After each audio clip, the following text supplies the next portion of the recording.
In the last episode, I showed you how to build your baseboard and lay your track. In this one, I'm going to work on the gradient to the branch line, start some scenery and build a few buildings. Hopefully you'll find this one just as useful.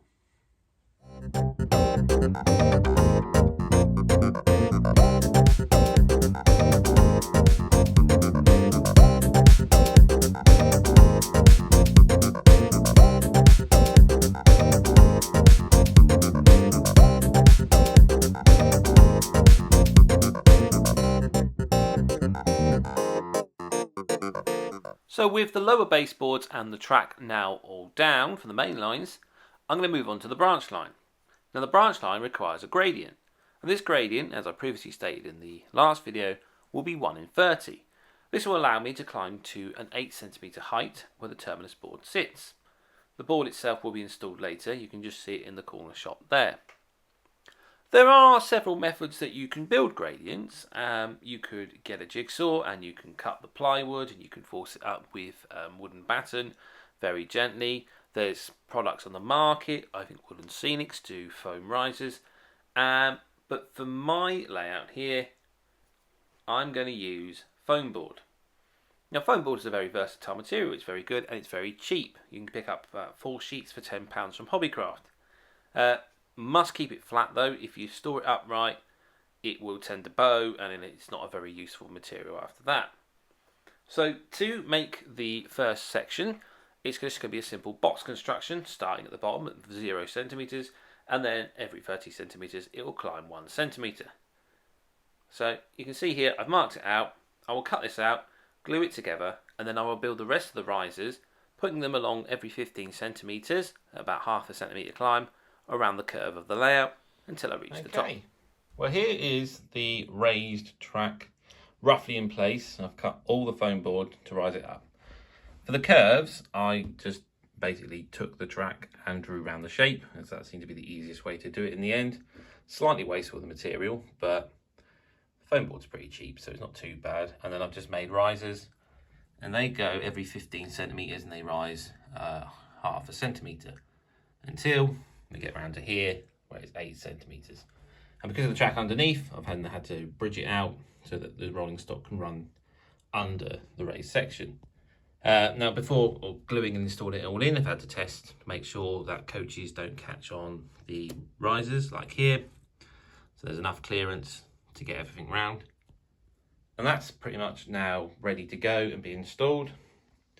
And then I have gone and built the baseboard for the top. So this is just an old baseboard that I've used on a previous layout, and I've cut it up to measure out about 30 centimeters by 120.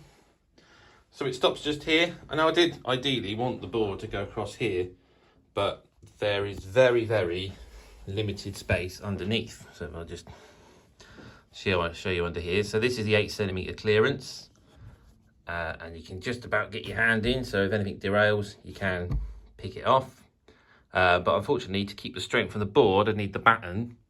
Come out here, this batten here would have to go right across here, which means it would block these lines and trains would just crash into it. And I have had problem already with the baseboard in that I tried to strengthen the base itself by just putting some bits of ply, show you there, underneath and glued on so they fit like that, just to add a bit of strength.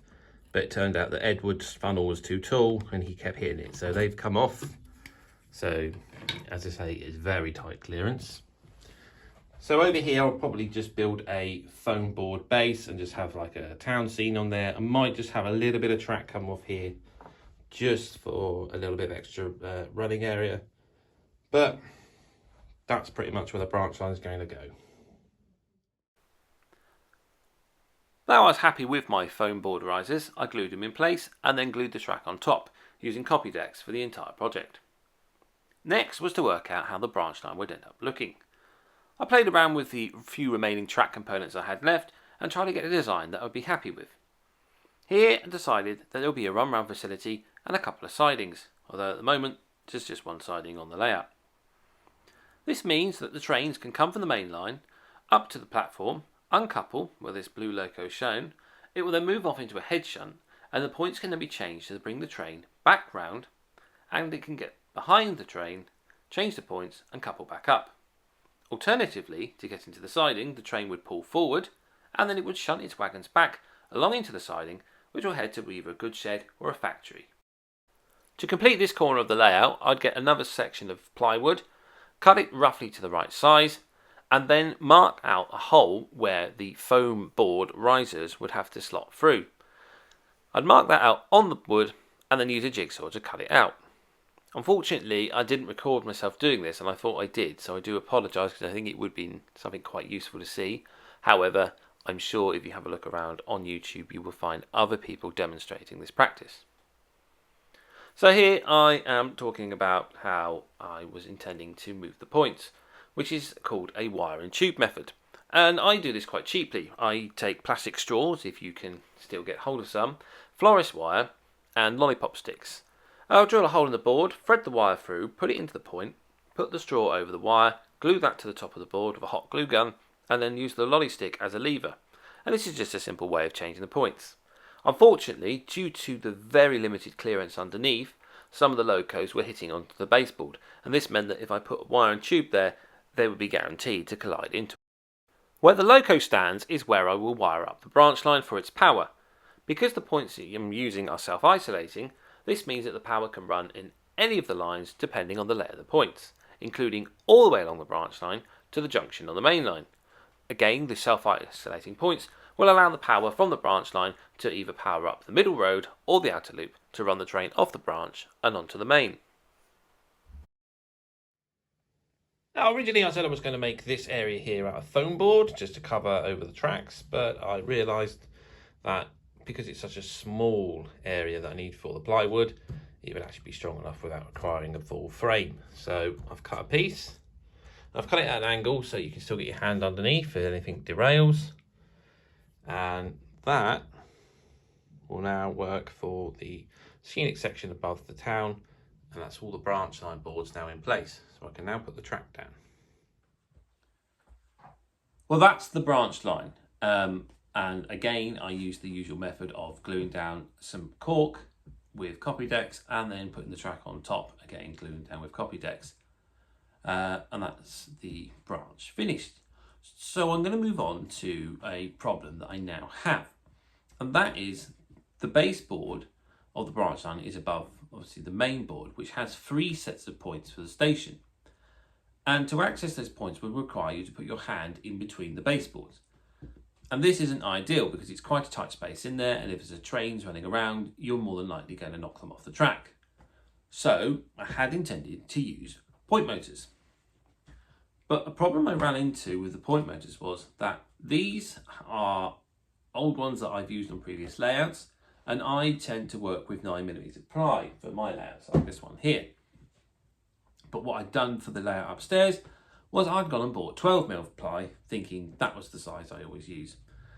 So when it came to trying to put these points on the layout, the arm was 3mm too short, which meant it didn't reach the point. So I had a problem. How am I going to move the points? Now I could just go out and buy some new point motors, but I didn't want to do that. They are, not cheap. They are quite expensive. It does add up after a while. 3 of them is going to cost around £21, something like that. And then there's another problem that when they're brand new, the long arm is about that tall, which would make it very difficult to try and cut it. Now it's underneath the branch line baseboard. So to get around this, I'm going to construct a small lever frame like you'd see in an old-fashioned signal box, and use the wire and tube method that I've just previously described. And again, I did fortunate enough to have a few plastic straws left lying around the house and some florist wire, and this is how I constructed it. So to solve the problem that the point motors, the arms are too short to be installed on the layout because they are second hand and have been used in a previous layout, I've decided to use what is called the wire and tube method. Now the wire and tube is simply something like this. I've got a bit of florist wire here, I've done this before, and I thread it through a straw. Now you can get hold of plastic straws because obviously they are single-use plastics and they're no longer available in this country as far as I'm aware. But basically the straw will help guide the wire. It's attached to the bottom of the baseboard, and then you need to attach it to either something like a drawer knob, and then just have it come through the face of the baseboard so you can just pull and push. Or in this case, I've been building a lever frame out of lolly sticks. So this is just all the lolly sticks built up to the main frame, and I'm going to use these lolly sticks with a hole in the bottom to hold the wire, and then another hole for the lever to pivot, and that's going to be installed in here, and then you'll be able to just pull the lever or push it to change the points. So this is the lever frame in place, and as you can see, I'll just show you on these points here. I move this lever in the middle,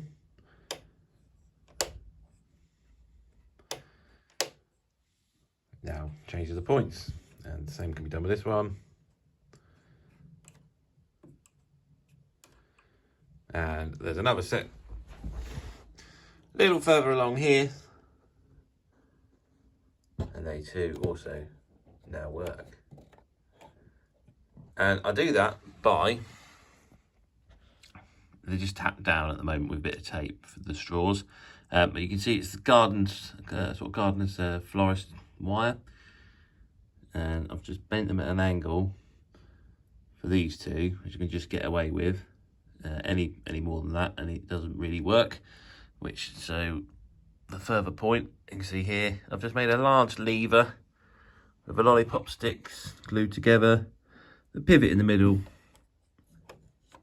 and they are what controls the points there. So with the track on the branch complete, the point levers in, it was time to move on to scenery. And to start off with, I'm going to be looking at buildings. So I'll hand over to myself and talk you through that. Well, with the track down, it's now time to move on to some of the buildings because I need them in place before doing the scenic work. Now you can just see in the background here, I've actually built the station platforms already, and I'll talk you through the kit a little bit later on. Well, what I want to discuss is what your options are for putting buildings on a model railway. Now, as you probably know, model railways are quite expensive, and there's many items out there that are quite pricey and probably make you cringe if you're thinking of buying this for a child. For example, the resin ready to plant buildings such as this from Hornby are very nice, and they're a massive time saver in the fact that, as the name describes, they are ready to plant and you just plonk them on the layout. But they're not cheap, and for small hands they're probably not ideal. So you probably want to look at a cheaper option. Now, as I say, I've built these platforms already, and they are actually a Metcalfe kit. This is the kit that's the remaining components that are left. There's quite a few bits in there, and I'll be using the remaining for the platform on the branch line. But it's a card kit, and it's very simple to put together. Doesn't require a lot of skill and only a few tools. The right glues, a couple of sharp knives, and you can make yourself a nice platform. Now, there are other methods that you can do for kits. There's also plastic kits. Now, Dave do a range of very cheap kits, and they're sort of historic. They come from the Airfix range, I believe, and it's very old tooling, but they're not too difficult to put together. They sometimes need a bit of cleaning up because they've got a little bit of excess plastic flash on them, but again, they're cheap, and so it doesn't matter too much if they get broken. Probably more upsetting than the amount of time you might spend building these kits. Other options, if you want to save money, is things like free kits that come in magazines. So Hornby magazine quite often do a scale scenes kit. Now this kit comes usually as a folded piece sheet within the magazine like this one. And it comes as a free sample from Scale Scenes website. And Scale Scenes allow you to buy these kits and print them on your own printer. You then put them on a cardboard that he recommends, so it usually says a 1mm thick and 2mm thick pieces of cardboard, and you can end up building kits like this. And again, I'll give you a little talk through of how I've built this one. But these can be a little bit more difficult than the Metcalfe kits. You have to cut out all the parts yourself. Might want to practice doing some Metcalfe kits first if you've never done kit building before moving on to these, but they are cheap, they are quite sturdy, and they look pretty good when they're finished. Other magazines also do free kits every now and again. I've got this one from Railway Modeller, this one from BRM. So it's just a case of looking around and seeing what's on offer. So that's your options there. Your final option is scratch building, and you can do that. I probably will be doing a bit of scratch building on here, and I'll probably talk about that in a later video. One more option is these Hornby buildings. Now, you can buy them brand new, or if you know where to look, you can get them second hand. So I picked this up for £2 from a model railway show. It's just a simple moulded station building, but with a bit of paint, that'll look all right. Same can be said for, I'll just reach over, this signal box.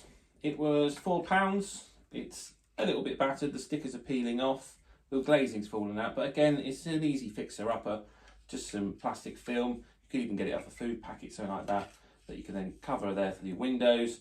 If you don't like the look of these stickers, and I don't because they're all a bit bumpy and creased, so we'll probably be pulling them off. And you can get brick paper by a company called Super Quick, and you just cut it to size and stick it around the edge. So those are the buildings. I'll probably move on to talking to you through the platform, and then we'll work our way through various things I'm going to be building on the layout.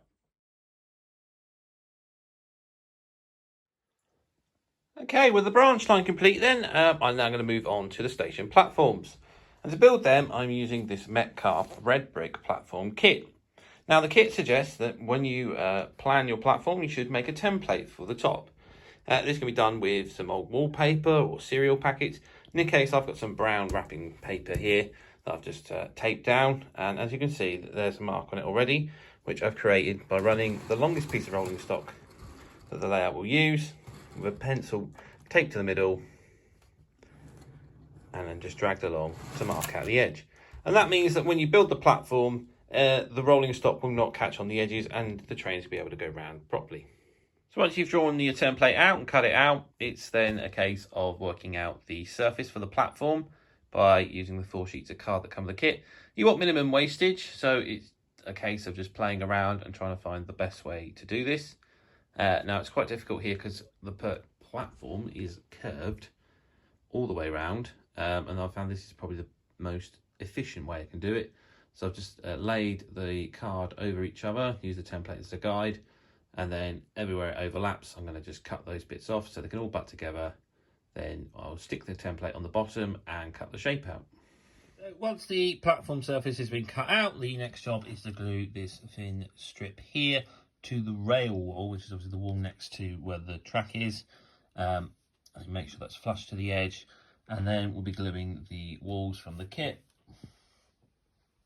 which is these ones here, to cut them out, and they'll be glued against, flush against that grey strip there, and it's got a little bit of overhang then. Now, when you're drawing the template for platforms and you're doing a curve in which the carriage is on the outside to the platform, you need to put the pen on the corner rather than the middle, because this is the point that sticks out the most. So you can see here, I've just glued it to this long carriage, which is going to be the longest the layout's going to have. And then just simply pull along and follow the track. And then that will give you your template for the platform. Okay, the final job to complete the platform then is attaching these self-adhesive stickers, which are the platform edging stones. Now, for a curve, you probably want to cut them down into smaller chunks. I cut them into about 2 and 3 to get on the sharper curves. It's a bit jagged, as you can see, it's not perfect, but it doesn't look too bad. And that's the island platform done, so I've just got to finish this back platform here.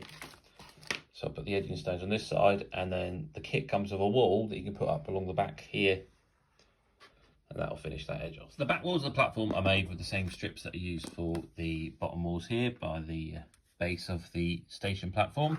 To fit them, you need to trim the edge of any excess overhang so that it is flush to the edge with the rear wall. The walls are made up with these strips and are padded out with the grey card provided.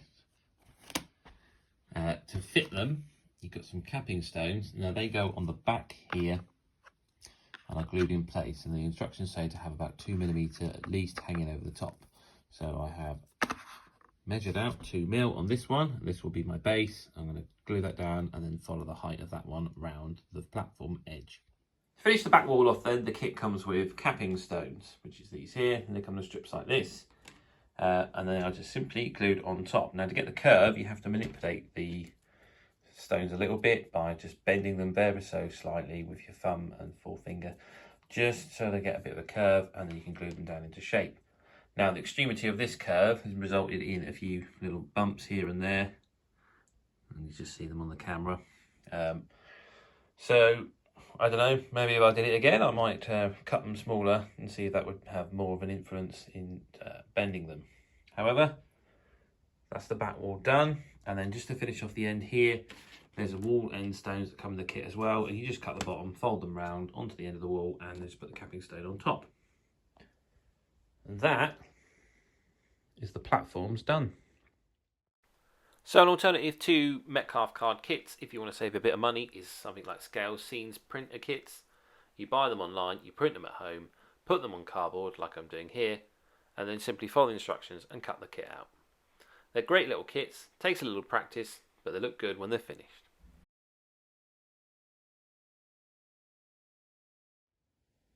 So one of the things I need to do before doing the scenics is work on the incline and blend it into the scene. Now on the outside that's quite easy because I can build up some embankments with various scenic materials, probably something like sculptor mould or something like that. But on the inside I need to build a retaining wall because there isn't enough room for any scenery here. So to do that I am going to do a bit of scratch building, and I'm going to do it with this Metcalfe red brick builder sheet. It comes with 4 very thin sheets and 4 thick sheets, and then there's some roofing tiles as well, depending on what you want to build, but I won't be needing them today. So to build the incline, I'm just going to cut it into sections of rectangles, and they're going to just stagger and then get higher and higher as the slope gets higher and higher.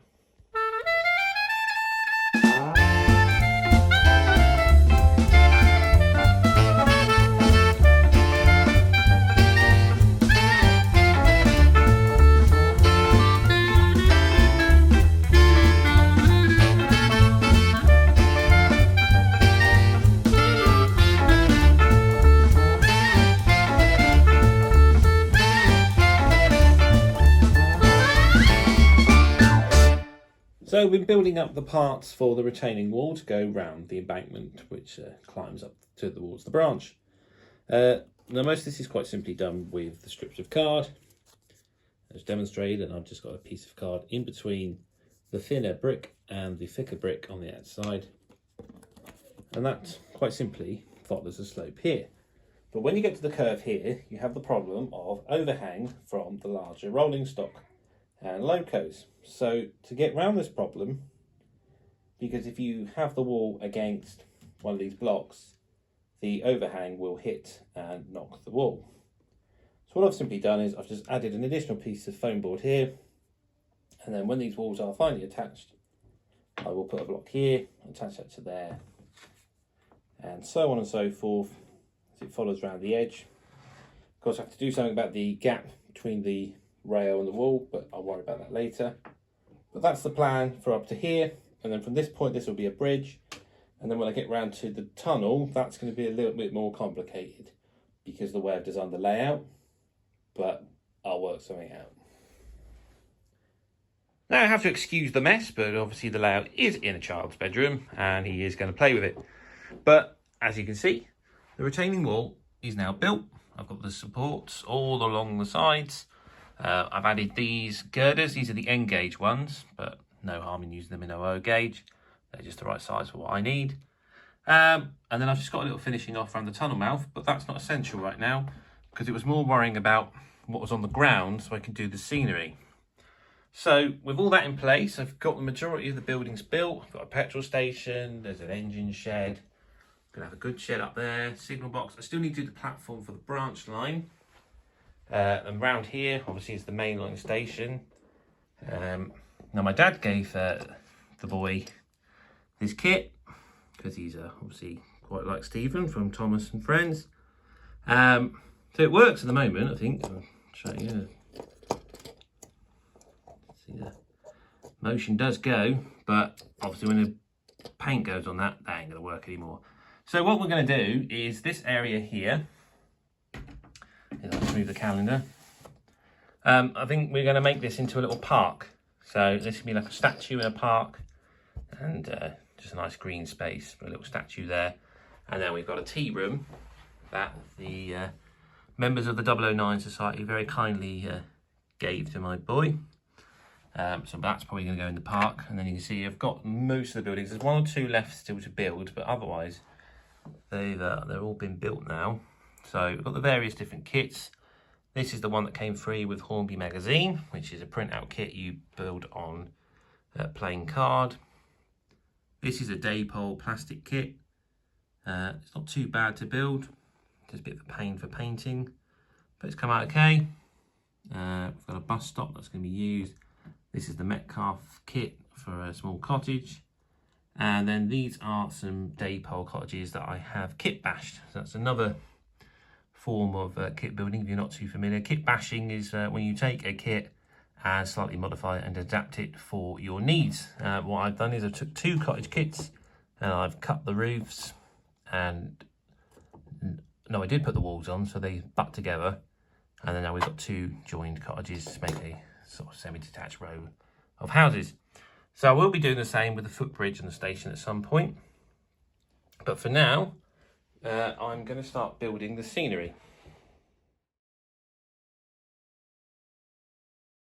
So for building the scenery, I'm going to work on the embankment first. So obviously I've been putting in the foam board here to spread out the track bed and allow the retaining wall to go this side. This side, I just want an embankment. There's no reason why it can't be an embankment. The retaining wall is only there to keep the edge of what would be an embankment away from the sides of the main line. So over here we can have an embankment. So to do that, again, I've taken some offcuts of foam board and then I've just glued them to the edge of the original riser. So they're glued on, and now I'm just going to build up some contours with offcuts of foam board. So they'll just be cut to shape and they'll just be glued along, all the way along, and that'll build up the scenery for this part of the layout.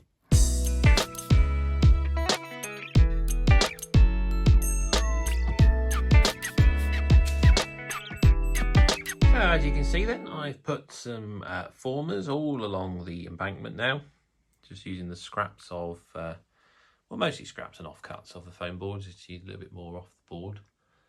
That goes right around the corner there. So I'm going to cover this in plaster cloth, but before I do that, I need to just add a little bit more support. So between the formers, I'm just going to take some cereal packet, I'm going to cut it into strips, and I'm just going to glue the strips across here and weave it in, and then I'll put the plaster cloth over the top, and that will form the scenery.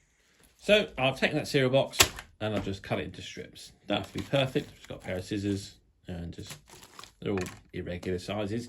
But what I'm going to do is now just glue them along the formers, and then that's going to give a bit more structure for when I add the plaster cloth on top.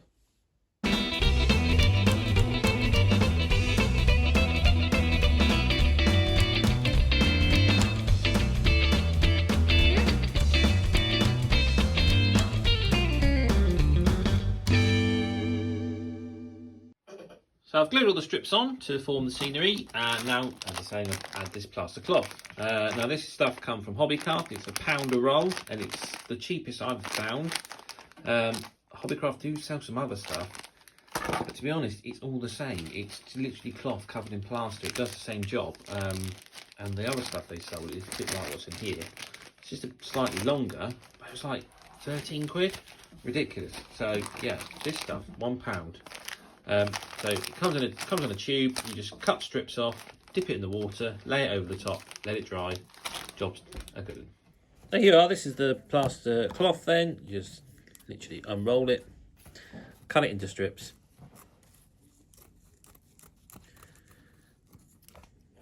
Have a bowl of water to dip it in, which I've got just on the side here. Just take you up in the air. Get nice and wet. And place on the scenery like so. It's a bit easier to do it with 2 hands. Obviously I'm holding the camera, so I'm going to put the camera down and build up this scenery. Make sure you get any lumps or bumps out, because anything that doesn't look natural, everything should just sort of be nice, smooth curves, really. Nothing too sharp. And that's that. See, this is a task that junior helpers can take part in, as we've got one here. He's just demonstrating how to add the plaster cloth to the layout. So take a strip, dip it in the water, and then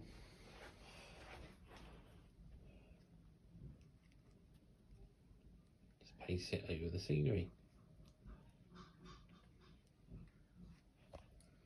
Okay, as you can see then, I have now done, well, I say now, we have done the plaster cloth scenery. So let it dry overnight. There's a few patches that are a bit bouncy, so I've just gone over with another sheet to put it on top, just give it a bit more strength. And that's all the embankment done here. You'll find a few bits of bumps here and there, but once it's painted and scenery over, they should all just disappear. So I've done all there.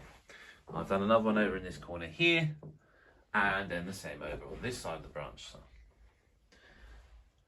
So that's now all in place. I've put a foam board base here for the scenery, so that's all level there for the retaining wall.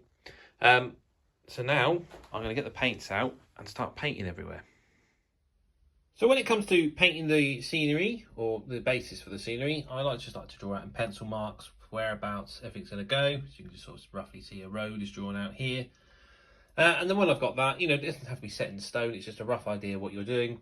I personally just use cheap acrylic paints like these from Hobbycraft, or alternatively you could use emulsion like the tester pots from B&Q or somewhere like that. And it's just a base coat of the whole area, just to give you an idea of how the scene is going to look. As this is a layout for a little one, this is another task where they can join in. As you can see, the boy is helping me out here by painting the layout.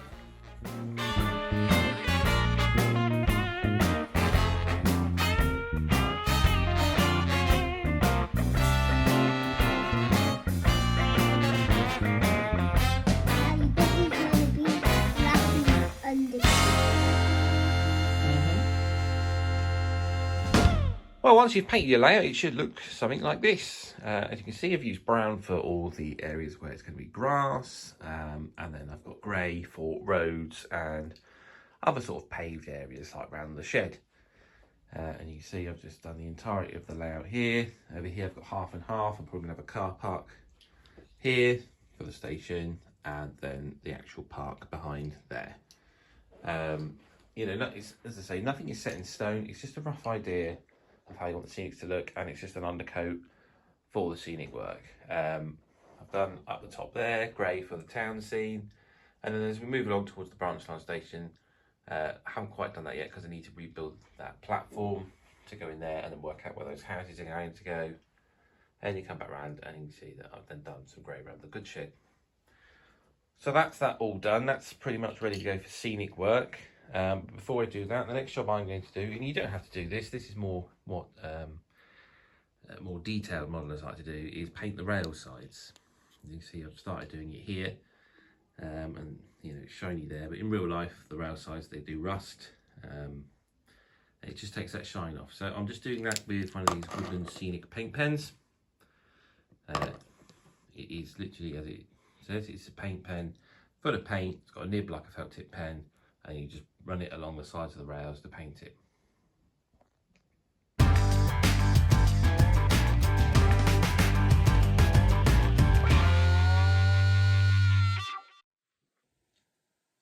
So there we are then, we're at the end of another episode. I hope again that you found that useful, and it's given you ideas on confidence and how to build a model railway, how to start the scenery, and as you can see, it's fun for all the family, that good old phrase there. But my boy is more than happy to join in and do parts that he could help with. Obviously he can't help with the track laying, he can't do soldering.